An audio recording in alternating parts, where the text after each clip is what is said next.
I am Margaret Johnson. I am 67 years old and I have learned the hard way that blood isn't thicker than water. It's just stickier when you're trying to wash your hands of it. For 5 years, I sacrificed my privacy, my peace, and over $200,000 in direct support to keep a roof over my son and his wife's heads. In return for my generosity, they handed me a sticky note and a demand that I either pay them rent to live in my own house or get out. They looked at my gray hair and my silence and saw a senile, helpless old woman they could bully into submission. They thought they were discarding a piece of furniture. They didn't know that I am the sole trustee of an ironclad legal fortress that owns the very ground they stand on. They gave me 10 days to find a new place to live, but by Monday morning, they will be the ones on the street, and I will be the one laughing. If you're watching this video, tell me where you're from or what time it is for you. The piece of paper hit the granite countertop with a sound like a gunshot in a library. It was a crisp,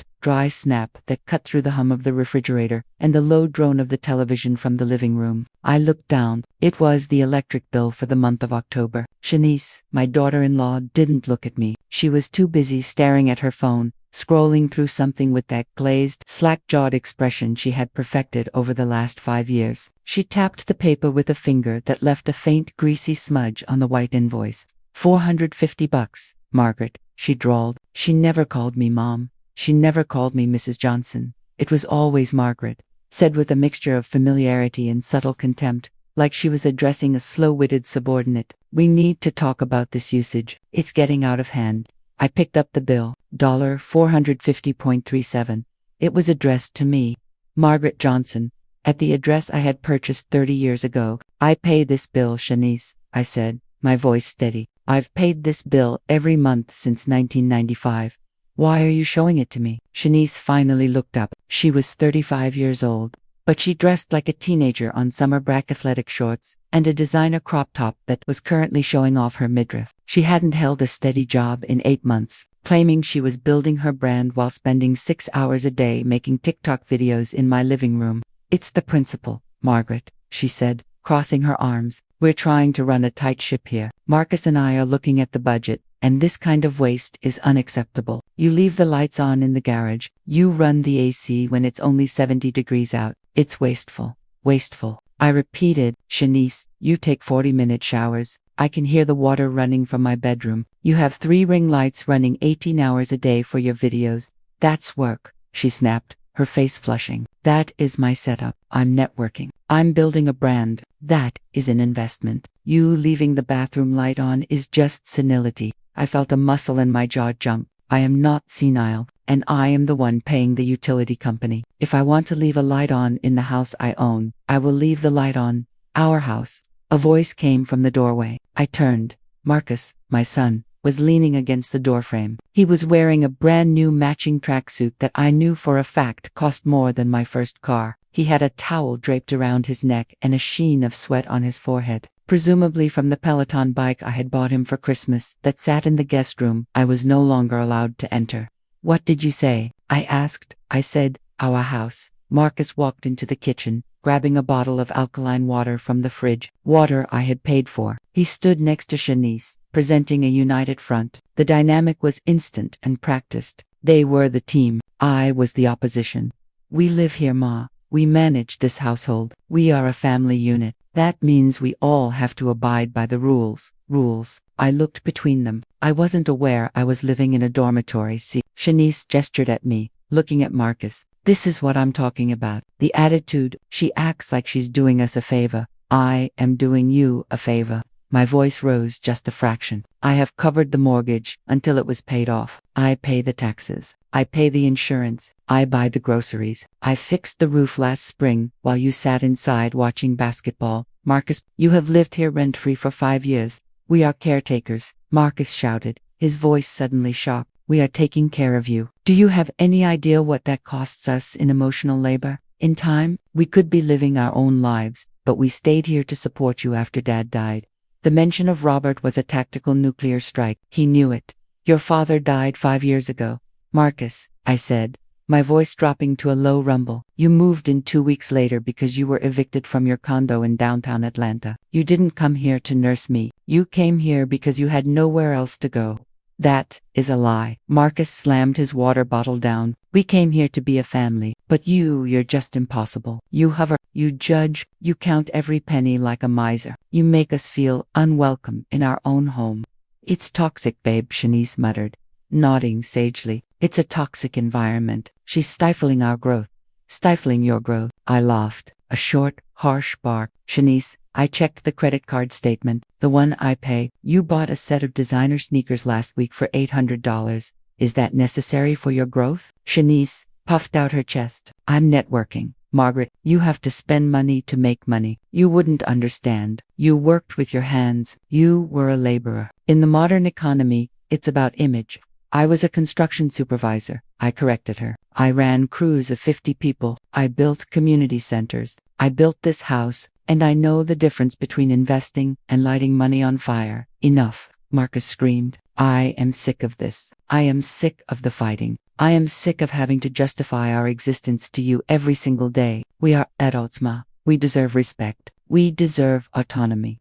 Then get a job and move out, I said. That's what adults do.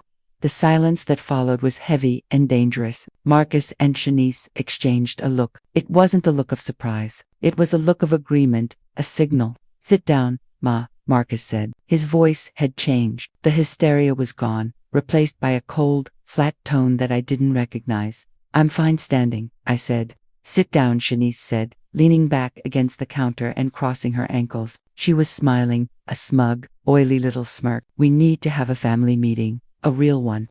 I pulled out a chair from the kitchen table, the oak table. I had sanded and stained myself 20 years ago and said, all right, I'm listening. Marcus took a deep breath. He looked like he was about to deliver a rehearsed speech. Shanice and I have been talking. We've been doing a lot of thinking about our future and about yours. I'm touched, I said dryly. This arrangement isn't working, he continued, ignoring my sarcasm. It's not healthy for anyone. You're resentful, and we feel trapped. We feel like guests in our own home. You are guests, I pointed out. No, Shanice interjected. See, that's the problem right there. That mindset. You think because your name is on some piece of paper from 30 years ago that you own us, but ownership is about who maintains the property, who brings the life to it. We are the ones living here, Margaret. We are the ones making this house a home. I'm fascinated to see where this logic is going, I said. We've decided on a new structure, Marcus said. If we are going to stay here, if we are going to continue to provide you with care and companionship, things have to change drastically. He paused for effect. We need to establish boundaries, he said, and financial equity. I raised an eyebrow. We've looked at the market rates, Shanice said, looking at her fingernails, for a live-in facility, for a cooked meal service, for housekeeping. You're getting a steal, Margaret. You'd be paying 10 grand a month anywhere else. So, Marcus said, here is the deal. Starting November 1st, we are changing the dynamic. We are taking over the master bedroom. I stared at him. The master bedroom, that is, my room. That was your father's room.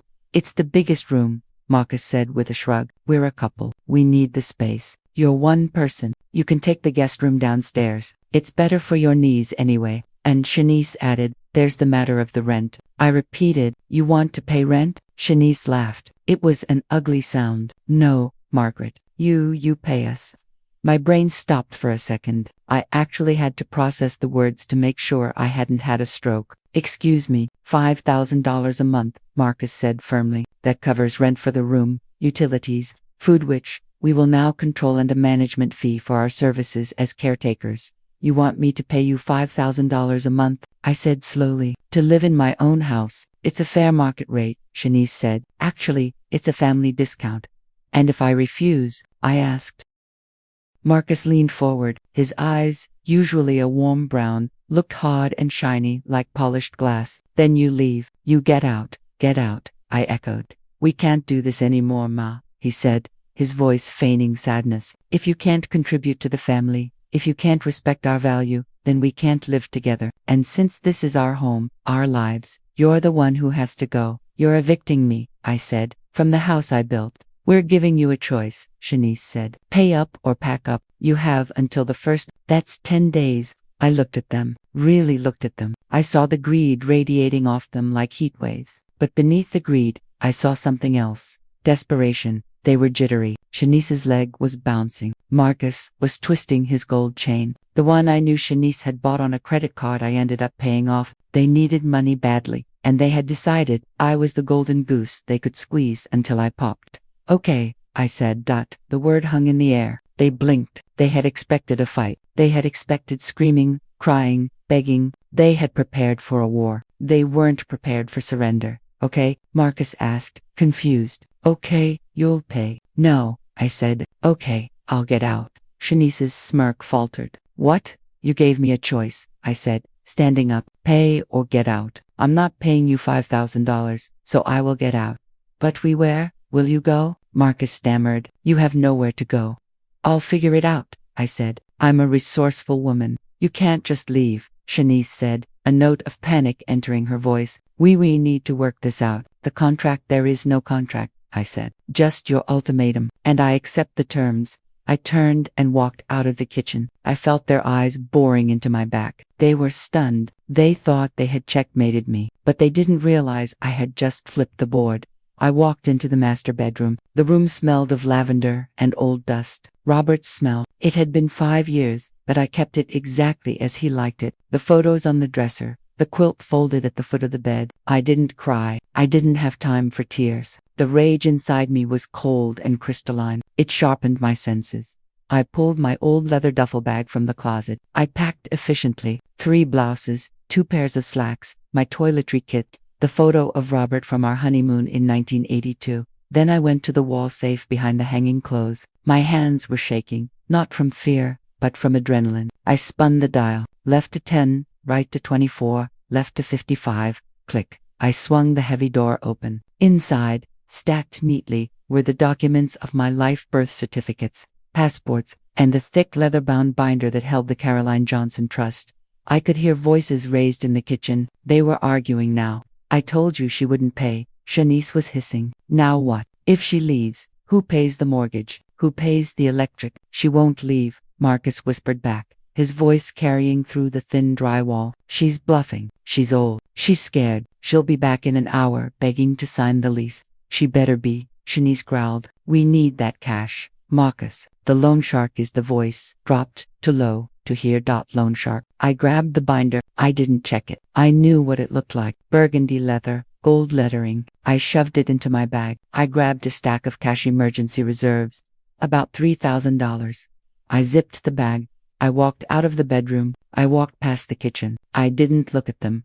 Ma, Marcus called out. He sounded small, unsure. Ma, where are you going? Out, I said. When will you be back? Shanice demanded, stepping into the hallway. We need to finalize the paperwork. I'll send you my answer, I said. I opened the front door. The evening air was cool. I stepped out onto the porch I had poured concrete for. I walked down the path. I didn't look back.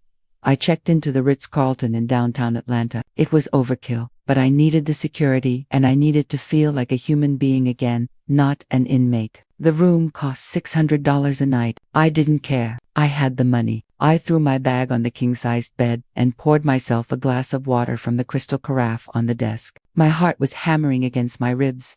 I needed to call Harrington. I needed to liquidate the house immediately. If they wanted to play hardball, I was going to bring a sledgehammer.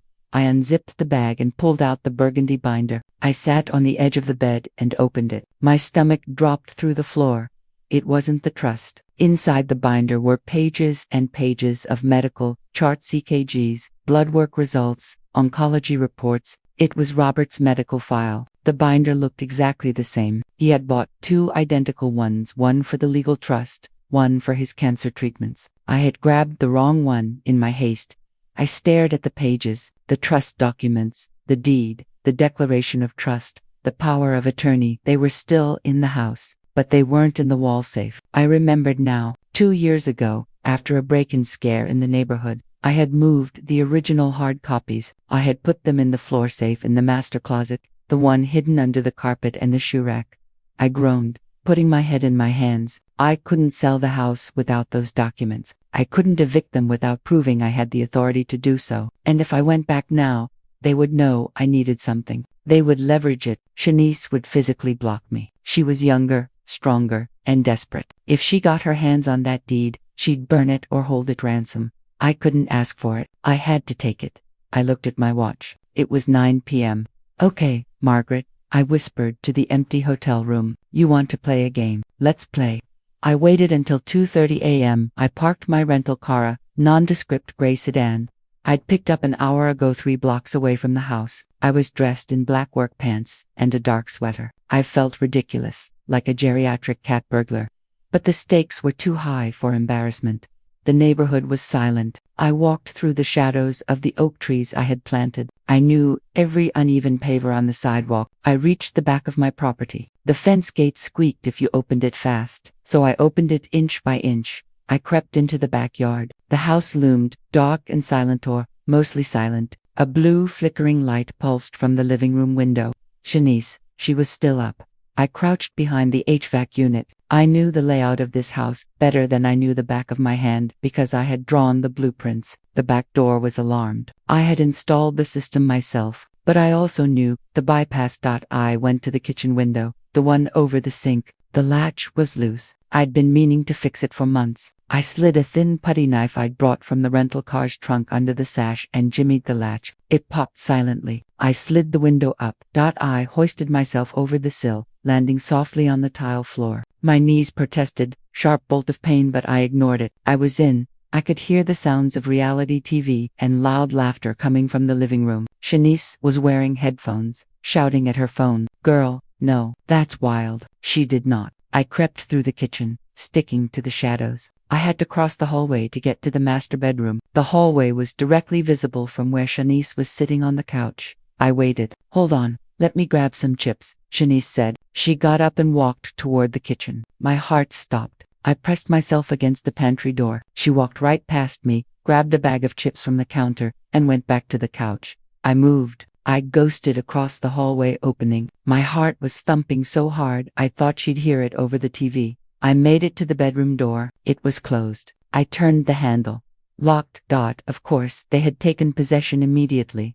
I knelt down. I pulled a tension wrench and a pick from my pocket. It wasn't high-tech spy gear. It was a set of tools I used for fixing jammed locks on job sites. I worked the pins 1, 2, 3. The lock clicked. I opened the door, millimeter by millimeter. I slipped inside and closed it behind me. The room smelled different now. It smelled of Shanice's expensive perfume and stale takeout. They had already defiled it. I went to the closet. I moved the rack of Shanice's shoes, dozens of pairs, thousands of dollars of leather and heels. I pulled back the corner of the carpet. There it was, the circular steel head of the floor safe. I spun the combination. This one was mechanical. Silent, if you were careful. Click. I lifted the heavy steel lid. Inside lay the other burgundy binder, the real one. I grabbed it. I checked the first page. Declaration of Trust. The Caroline Johnson Trust. Thank God. I tucked it under my sweater. I replaced the lid. I smoothed the carpet. I replaced the shoes. As I turned to leave, I heard the bedroom door handle jiggle. I froze. SHANICE. Babe. Marcus's voice, sleepy, muffled. Are you coming to bed? I pressed myself against the wall behind the door. The door opened. Marcus stepped into the room. He was wearing basketball shorts. He didn't turn on the light. He walked to the bed and flopped down, groaning. Get off that phone, Shanice, he yelled. It's 3 o'clock in the morning. One more video. Shanice yelled back from the living room. Moffed aside and buried his face in the pillow. I was trapped. I was standing 3 feet away from him, hidden only by the darkness and the open door. I waited. 5 minutes, 10 minutes. His breathing evened out. It deepened into a soft snore. I slipped out from behind the door. I tiptoed past the bed. My shoe squeaked on the hardwood. Marcus shifted. Ma, he mumbled in his sleep. I froze. He rolled over and went silent. I slipped into the hallway. Shanice was still screaming at her phone. Girl, I can't. That's too much. I retraced my steps. Kitchen window, backyard, as I vaulted the back fence, my hands shaking uncontrollably now. I heard Shanice's voice carry through the open window one last time. Yeah, well, my mother-in-law is a total pushover. The woman is practically senile. We're going to have the house in our name by Christmas. I smiled in the darkness. It was a cold, predatory smile. Merry Christmas, Shanice, I whispered. Harrington's office smelled of old money and lemon polish. He sat behind a mahogany desk that was probably worth more than Shanice's entire shoe collection. I placed the burgundy binder on his desk. It's all there. Harrington, I said. I want to liquidate immediately. Harrington adjusted his glasses. Margaret, good to see you, but you look tired. I'm energized, I lied. I want the house sold. I want them out. I want the money in the trust account where they can't touch it. We discussed this, Harrington said, opening the file. You have the right. You are the sole trustee. Lorraine is the beneficiary, but you have lifetime control. However, selling a property with hostile occupants, I don't care about the loss. I cut him off. Get a cash buyer. An investment firm. Artemis Property Group. I heard they buy anything. Artemis. Harrington nodded slowly. They are aggressive. They will lowball you. Get it done. Harrington began typing on his computer. All right, I'll pull the title, prepare the preliminary deed transfer, and contact their acquisitions department. We can probably have an offer by. He stopped typing, his brow furrowed. What? I asked. The hair on my arms stood up. That's odd, Harrington murmured. There's a cloud on the title. Impossible, I said. I paid off the mortgage in 2005. The title is clear. There's a notice of interest filed, Harrington said, turning the screen toward me. It's not a lien, exactly. It's a memorandum of contract filed 3 months ago. By who? A company called Quick Cash Solutions LLC. Harrington read, it seems someone attempted to use the property as collateral for a higher-risk loan. The loan was likely rejected or is pending, but they filed a notice to secure their place in line. Shanice, I breathed. Did you sign anything, Margaret? No. Then it's forgery, Harrington said grimly. But until this is cleared, no reputable buyer, not even Artemis, will touch the deed. It clouds the ownership. I stared at the screen. The filing date was August 14th. Shanice had been borrowing against my house while eating my food. How long to clear it? I asked. Legally, Harrington shrugged. We file a suit to quiet title. Prove the signature is forged. It could take 3 to 6 months. Shanice could contest it. Drag it out. I don't have 6 months, I said, standing up. I have a weekend. Margaret, you can't. Where is this Quick Cash Solutions located? Harrington clicked a link. It's a storefront in a strip mall off I-85. But Margaret, these aren't bankers. These are predatory lenders. Let me handle it through the courts. The courts are too slow, I said, buttoning my jacket. I'm going to pay them a visit. Margaret, be careful, Harrington warned. If you go in there threatening them. I'm not going to threaten them, Harrington, I said, grabbing my binder. I'm going to educate them. Quick Cash Solutions was sandwiched between a vape shop and a nail salon. The windows were tinted so dark you couldn't see inside. A neon sign buzzed with the promise of instant approval. I walked in. The air conditioner was set to Arctic. A man sat behind a bulletproof glass partition. He looked like a thumb with a goatee-thick neck, shaved head, bad attitude. Help you, he grunted, not looking up from a magazine. I'm here about a filing on my property, I said, sliding a printout of the title search under the slot. Margaret Johnson. The man looked at the paper, then at me. He smirked. Johnson, right. We got an application pending on that address. Applicant is a Shanice William. Power of attorney on file.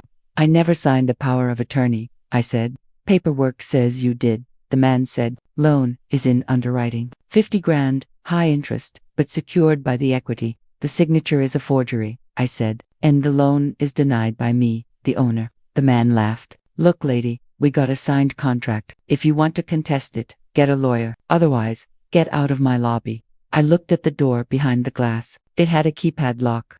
I am the lawyer, I lied. And I am the construction supervisor who built this strip mall in 1998. The man blinked. What? I know that the load-bearing wall behind you isn't up to code because the developer paid off the inspector, I said, improvising with the confidence of a woman who had nothing to lose. And I know that your business license requires you to have the original wet ink documents on site for inspection. Do you have the original power of attorney? It's in the file, the man stammered.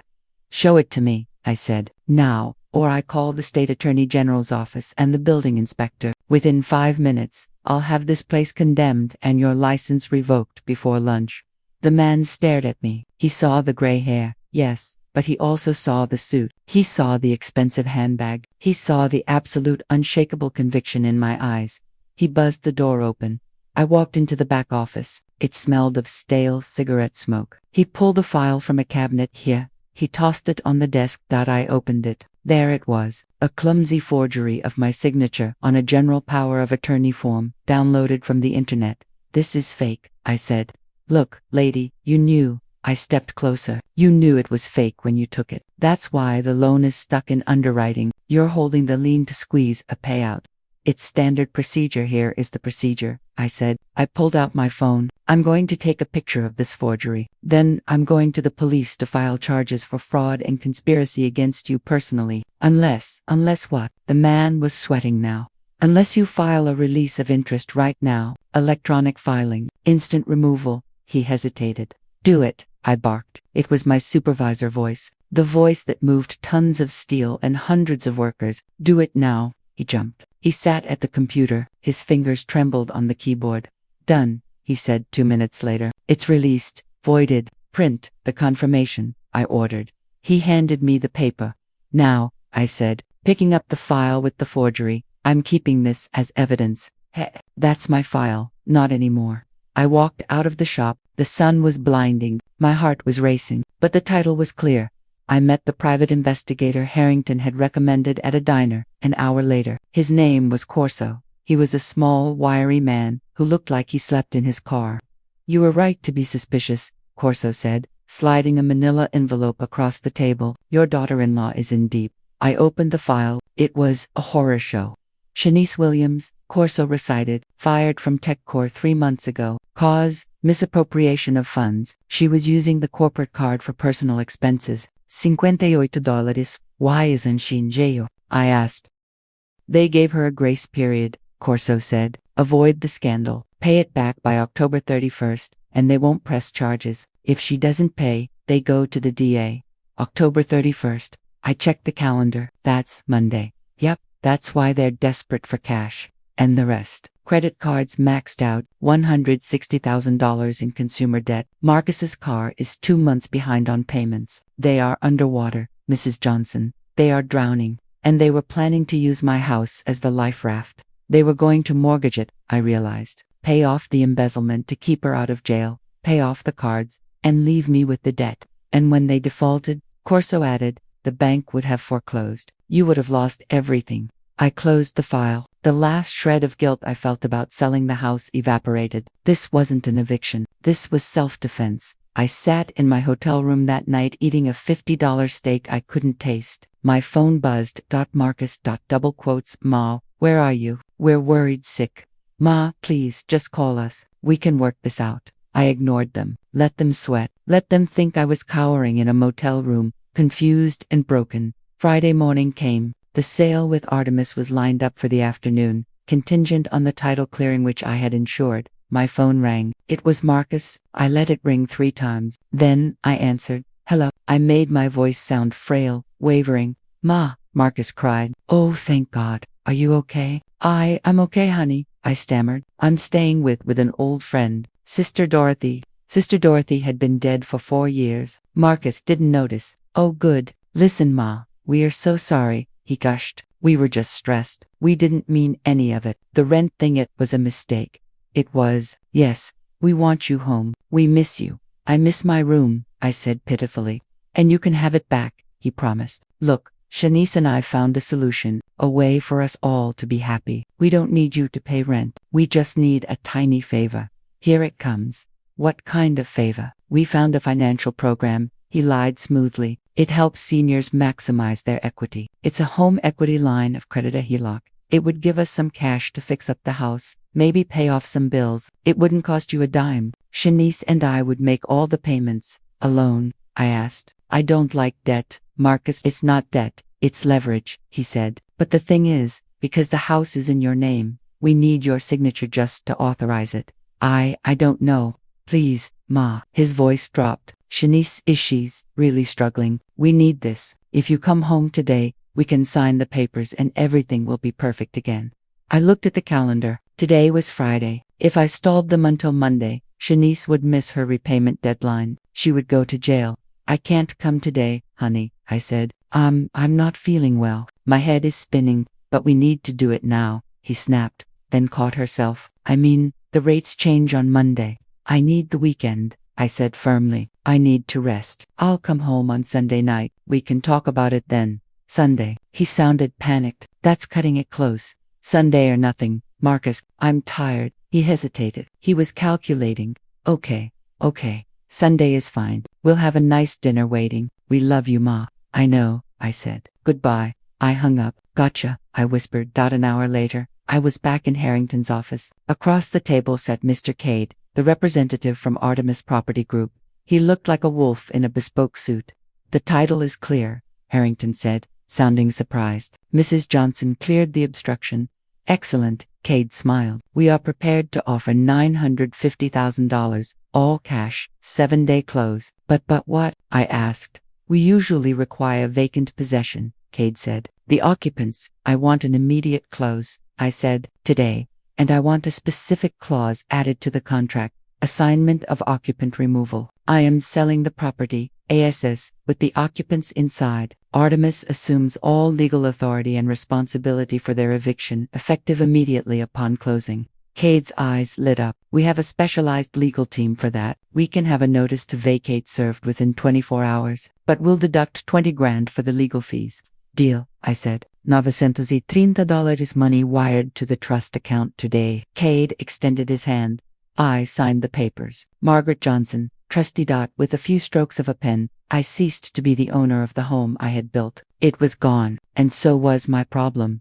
When do you serve them? I asked. Process server works weekends. Cade checked his watch. Tomorrow morning, 9 a.m., Saturday. They'll have 72 hours to vacate, or the sheriff throws them out on Tuesday. Perfect, I said. Tuesday is November 1st. Saturday morning, 8:55 a.m. I sat in my hotel suite, looking out the window. I pictured my street. I pictured the process server walking up the driveway. I poured myself a cup of coffee. 9 a.m., the doorbell would be ringing right now. Marcus would be groggy. Shanice would be expecting a package. 9:05 a.m., my cell phone started vibrating on the desk. Marcus calling. I took a sip of coffee. I let it vibrate. 9:06 a.m., Shanice calling. I watched the birds flying over the city. 9:08 a.m., Marcus calling. I picked up the phone. Hello, Ma. The scream was so loud I had to pull the phone away from my ear. It was raw, primal terror. Ma. Oh my God. Someone was just here. A man. Calm down, Marcus, I said, keeping my voice confused. What man? Did you order pizza? No. He put a sticker on the door. An orange sticker. It says, oh God. Shanice read it. I heard fumbling, then Shanice's voice, shaky and terrified. It says, notice to vacate. It says the property is now owned by Artemis Property Group. It says we are trespassers. Trespassers. I asked. That sounds serious. Ma, what did you do? Marcus shrieked. Who are these people? Why do they think they own our house? Well, I said, my voice suddenly sharpening. The act was over. They think they own it because I sold it to them yesterday. Silence, absolute vacuum-sealed silence. You sold it. Marcus whispered. Yes, but you can't, Shanice stammered. You can't just sell our home. It wasn't your home, Shanice, I said coldly. It was my asset. And as the trustee of the Johnson Trust, I decided to liquidate a non-performing asset. Trustee? Marcus asked. What are you talking about? The house has been in a trust for 10 years, Marcus. Your father and I set it up to protect it from people exactly like you. I didn't own the house personally. I trusted, and I managed the trust. But why don't we have rights? Shanice yelled. Squatters' rights. Tenants' rights. You have no rights. I corrected her. You never paid rent. You have no lease. You are tenants at will. And the new owner has revoked that will. You have 72 hours. 72 hours. Marcus began to sob. Ma, we have nowhere to go. We have no money. I know, I said. You know, I know about the debt, Marcus, the $200,000, the car payments, and I know about you, Shanice, I added. What about me? Shanice's voice cracked. I know about tech. I know about the $58,000 you embezzled. I heard a thud like someone dropping a phone or falling into a chair. How? Shanice wheezed. I know you have until Monday to pay it back or you go to prison, I said mercilessly. And I know that your plan was to trick me into signing a loan this weekend to save your skin. You weren't going to fix the roof. You were going to steal my equity to cover your crimes. Ma, please. Marcus was wailing now. She'll go to jail. You have to help us. You have the money from the sale. Give us the money. Just loan it to us. No, but we're family. He screamed. Family. I stood up, walking to the window. Family doesn't threaten to evict their mother because she won't pay extortion money. Family doesn't forge signatures on loan documents. Family doesn't look at their mother and see an ATM. We were desperate, and now you're homeless, I said, and Shanice is going to prison. You can't do this, Shanice begged. I'll do anything. I'll work, I'll pay you back. You had 5 years to work, Shanice. You bought designer sneakers instead. Ma, please. Marcus sobbed. What are we supposed to do? I suggest you start packing, I said. Artemis Property Group is not sentimental. If you aren't out by Tuesday morning, they will throw your things on the curb. And Shanice, yes, she sniffled, a tiny thread of hope in her voice. Don't forget your ring lights. They cost a fortune. I hung up the phone. I stared at the screen for a moment. The picture of Marcus was from his graduation. The boy in that photo didn't exist anymore. He had been replaced by a stranger who viewed me as prey. I tapped the screen. Block caller. I went to Shanice's contact. Block caller. The silence in the room was beautiful. I picked up the phone again and dialed a number I hadn't called in a week. Hello. A warm, familiar voice answered. Lorraine, I said. Mama, my daughter said. Hey, I was just thinking about you. How's everything in Atlanta? Everything is changing, I said. Lorraine, how is your passport? My passport. It's valid. Why? And the grandkids, they're good. Mama, what's going on? I just came into some money, I said, watching the sun set over the Atlanta skyline, a significant amount, and I realized I haven't seen Italy in 40 years. How would you and the family like to go on a trip? My treat. Are you serious? Dead serious, I said. Pack your bags, baby. We're going on an adventure. I hung up the phone and took a sip of coffee. It was the best cup of coffee I had ever tasted. Justice, I realized, didn't taste sweet. It tasted clean, cold, sharp, and clean. If this story resonated with you, leave a like and consider subscribing. You can also drop any comment below, even just one word. Maybe tell me where you're watching from or what time it is right now. Sometimes one word is enough to say you were here.